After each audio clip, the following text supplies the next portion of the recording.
भारताची आणि विशेष करून भारतीय जनता पक्ष ज्या वेळेस सरकारमध्ये आलेला आहे किंवा काँग्रेसच्या वेळेचं सुद्धा असताना आपण बघितलं तर यांची फॉरेन पॉलिसी नेहमीच फेल्युअर राहिलेली अशी परिस्थिती आहे। आपल्याला फेवरेबल असणारं गव्हर्नमेंट शांत राहायचं, आपल्या भारताला फेवरेबल असलेलं गव्हर्नमेंट याला वाचवण्याच्या संदर्भात जे काही इनपुट्स द्यावे लागतात ते इनपुट्स माझ्या अंदाजाने हे सरकार पुरवत नाही अशी असणारी परिस्थिती आहे। बांगलादेशमधलं आपण बघितलं तर बांगलादेशाच्या स्वातंत्र्यासाठी भारताने फार मोठं योगदान दिलं। बांगलादेशमधली जनता ही भारताबरोबर आहे, परंतु डिप्लोमॅटिकली आपण त्यावेळेस शेख मुजीब रेहमान ह्यांनाही वाचू शकलो नाही। अनरेस्ट त्याच्यानंतर झाला तोही आपण असताना थांबू शकलो नाही।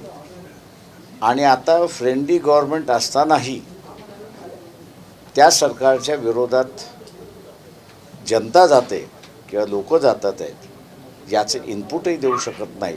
हे मला वाटतं भारताच्या फॉरेन पॉलिसीमधलं दुर्दैवीपणा असं मी म्हणतोय। अफगाणिस्तानसुद्धा तेच होतं। दोस्तम एकेकाळी भारतामध्ये आले होते,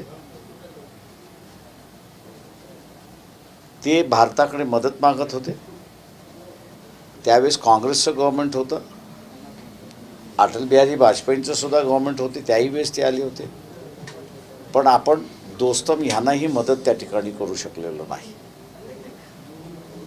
किंवा मालदिव्समधलं असताना आपण असताना त्या ठिकाणी बघितलं आत्ताच्या ह्याच्यामध्ये, तर तिथेही आपण असताना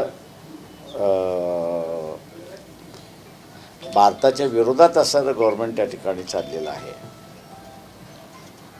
मॉरिशसमधलं मालदिव्समधलं असणारं जे आहे किंवा इतर ठिकाणी सुद्धा आपण असताना पाहिलेलं आहे की ज्यांच्याशी फ्रेंडली रिलेशन्स आपले पाहिजेत त्यांच्याशी आपले असणारं फ्रेंडली रिलेशन न राहता ते मला वाटतं दुरावत चाललेत अशी असणारी परिस्थिती आहे।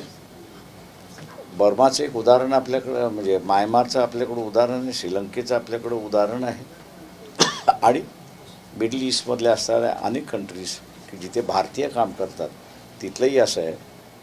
मला वाटतं याची असणारी चर्चा खुलेआम या ठिकाणी व्हायला पाहिजे की इंटेलिजन्स फेल्युअर आहे का, की इंटेलिजन्स आलेल्या ह्याच्यावरती मिनिस्ट्री ॲक्ट करू शकली नाही याचं फेल्युअर आहे का, याचा कुठेतरी असणारा आढावा घेणं इथे गरजेचं आहे असं मी त्या ठिकाणी मानतो आहे।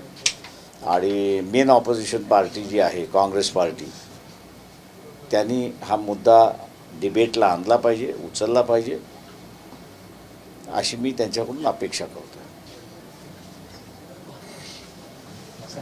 चालेल, थँक्यू।